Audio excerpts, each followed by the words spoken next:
Hello friends, कैसे हैं आप सब। आपका हमारे वीडियो चैनल पर फिर से हार्दिक स्वागत है। आज हम आपके लिए फिर से एक बहुत ही अच्छी एएमसी के क्षेत्र में काम करने वाली एक बहुत ही बड़ी दिग्गज कंपनी के बारे में आपको जानकारी देंगे। इस कंपनी का नाम है HDFC asset management company limited. HDFC asset management company limited में HDFC लिमिटेड का 52.72% होल्डिंग है और स्टैंडर्ड लाइफ का 21.24% होल्डिंग है और ये दोनों मिलकर इंडिया की एक बहुत ही बड़ी एएमसी की कंपनी बनाती है और इसे लोग HDFC एएमसी भी कहते हैं। यह कंपनी विभिन्न परिसंपत्ति वर्गों में बचत और निवेश उत्पादों का एक बड़ा सूट पेश करती है। इसके अलावा कंपनी HNIs, पारिवारिक कार्यालयों, घरेलू कॉरपोरेट्स, ट्रस्टों, भविष्य निधियों और घरेलू और वैश्विक संस्थानों को पोर्टफोलियो प्रबंधन और अलग से प्रबंधित खाता सेवाएं भी प्रदान करती हैं। चलिए अब इस कंपनी के मार्केट शेयर के बारे में भी जानकारी ले लेते हैं। म्यूचुअल फंड के अनुसार इस कंपनी का मार्केट शेयर 11.05% है, जबकि दूसरी कंपनियों का 88.95% है। अब इक्विटी AUM के अनुसार इस कंपनी का मार्केट शेयर 11.30 है और बाकी दूसरों का है।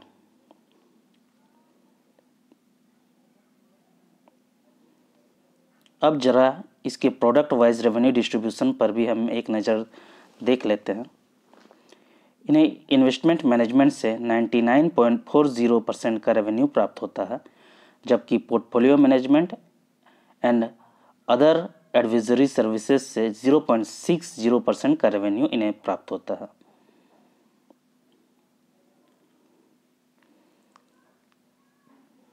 अब जरा इनके लोकेशन वाइज रेवेन्यू डिस्ट्रीब्यूशन पर भी गौर कर लेते हैं। पूरी दुनिया के अनुसार इन्हें इंडिया से 99.60% का रेवेन्यू प्राप्त होता है, जबकि रेस्ट ऑफ द वर्ल्ड से 0.40% का रेवेन्यू इन्हें मिलता है। इंडिया में भी अब हम इसके रेवेन्यू डिस्ट्रीब्यूशन पर भी गौर कर लेते हैं। इन्हें टॉप 30 सिटीज़ से लगभग 82.50 का रेवेन्यू मिलता है, जबकि इससे छोड़कर लगभग 17.50% का रेवेन्यू इन्हें मिलता है।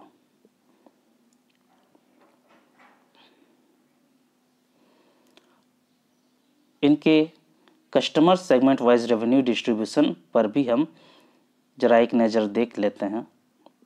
इन्हें इंडिविजुअल AUM से 62.40% का रेवेन्यू मिलता है, जबकि नॉन इंडिविजुअल AUM से 37.60% का रेवेन्यू इन्हें मिलता है।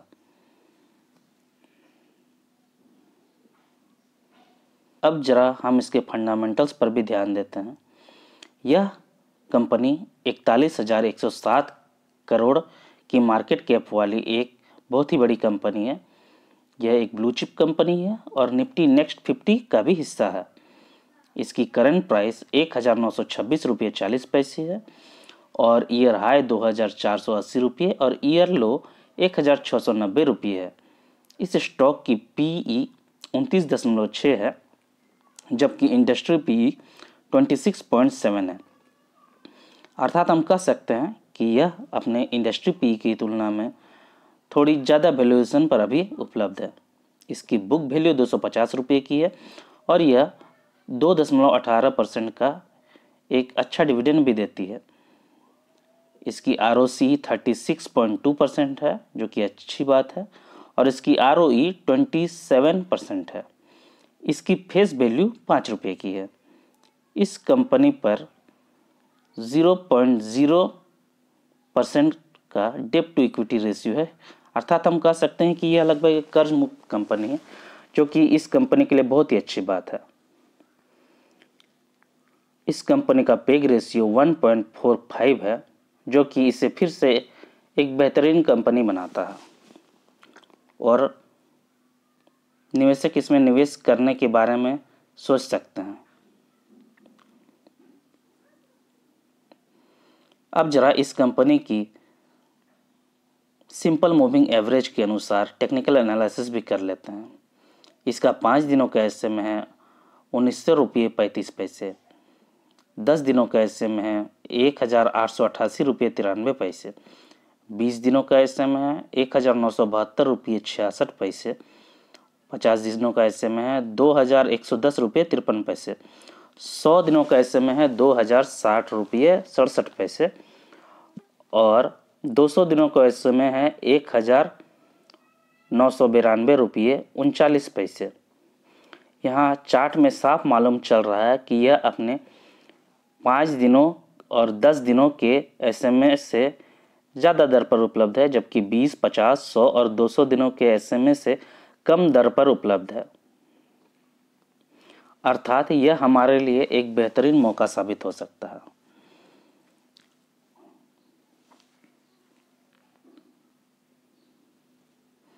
चलिए अब इस कंपनी की इसके पीयर्स से पी के अनुसार तुलना कर लेते हैं। यूटीआई एएमसी अभी 21.7 के पी पर उपलब्ध है। एबीसीएल एएमसी 18.7 के पी पर उपलब्ध है। निप्पॉन लाइफ इंडिया 20.3 के पी पर उपलब्ध है, जबकि हमारी company HDFC asset management company limited अभी 29.6 के पी पर उपलब्ध है। यहाँ साफ मालूम चल रहा है कि यह अपने सभी पीयर्स की तुलना में थोड़ी ज़्यादा पी पर अभी मार्केट में ट्रेड कर रहा है। अर्थात मेरा तो निवेशकों से यही कहना होगा कि यदि वे पी को ध्यान में रखकर निवेश करते हैं तो वे इस कंपनी में धीरे धीरे खरीदारी करें और आप चाहे तो आप एसआईपी के माध्यम से भी महीने महीने इसकी कुछ क्वांटिटी को खरीद सकते हैं।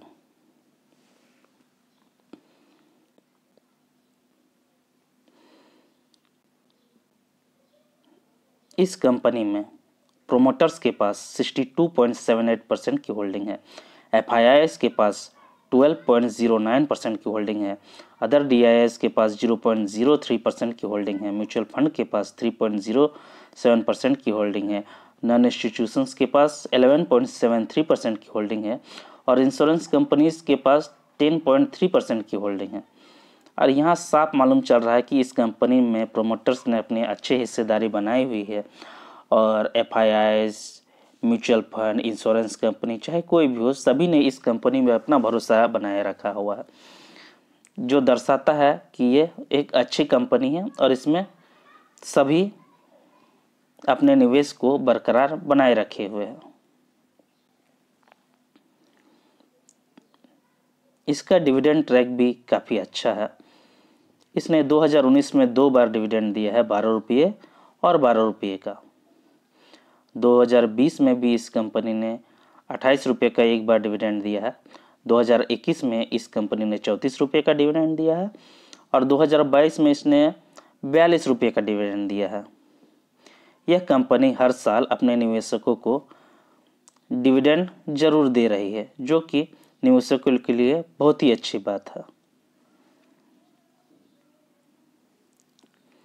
चलिए अब जरा इस कंपनी के हिस्टोरिकल रिटर्न्स पर भी ध्यान दे देते हैं। इस कंपनी ने एक हफ्ते में 0.76% का पॉजिटिव रिटर्न दिया है, जबकि एक महीने में इस कंपनी ने -10.13% का नेगेटिव रिटर्न दिया है। 3 महीने में इस कंपनी ने -8.37% का नेगेटिव रिटर्न दिया है। 6 महीने में भी इस कंपनी ने -4.97% का नेगेटिव रिटर्न दिया है, जबकि 9 महीने इस कंपनी ने साधारण सा 2.65% का पॉजिटिव रिटर्न दिया है। एक साल में इस कंपनी ने -12.9% का नेगेटिव रिटर्न दिया है। दो साल में इस कंपनी ने -35.34% का नेगेटिव रिटर्न दिया है। 3 साल में इस कंपनी ने -42.05% का नेगेटिव रिटर्न दिया है, जबकि 4 साल में इस कंपनी ने ठीक ठाक 45.41% का पॉजिटिव रिटर्न दिया है। अर्थात हम कह सकते हैं कि यदि इस कंपनी में निवेशकों को यदि रुझान है तो वे इस कंपनी में धीरे धीरे अपने होल्डिंग की मात्रा को बढ़ाएं और लंबे वक्त का नज़रिया रखें। लंबे वक्त के लिए यह एक अच्छी कंपनी है और यह बहुत ही अच्छे ग्रुप से बिलोंग करती है और लंबे वक्त में यह अपने निवेशकों को अच्छा रिटर्न देने का दम भी रखती है। चलिए अब इस कंपनी की कुछ मुख्य बातों पर गौर कर लेते हैं। यह एक ब्लू चिप स्टॉक है और निफ्टी नेक्स्ट 50 का भाग है, अर्थात हम कह सकते हैं कि यह एक लगभग सुरक्षित स्टॉक है।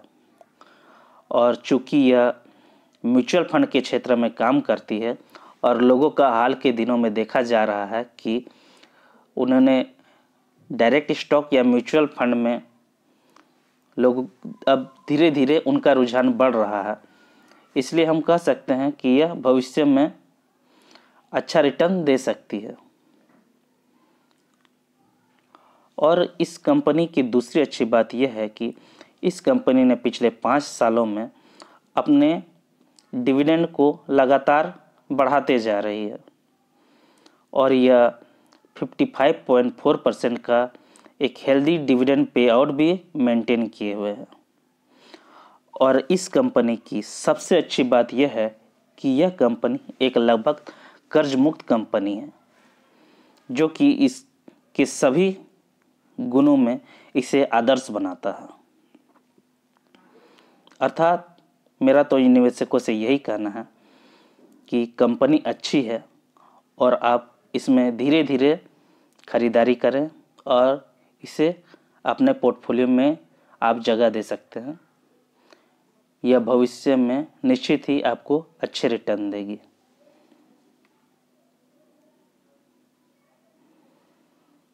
वीडियो में बने रहने के लिए आपका धन्यवाद। यदि आप इसी तरह के और भी बेहतरीन कंपनियों के बारे में जानकारी चाहते हैं तो चैनल को सब्सक्राइब करके अवश्य रखें। आपका धन्यवाद। आपका दिन शुभ हो।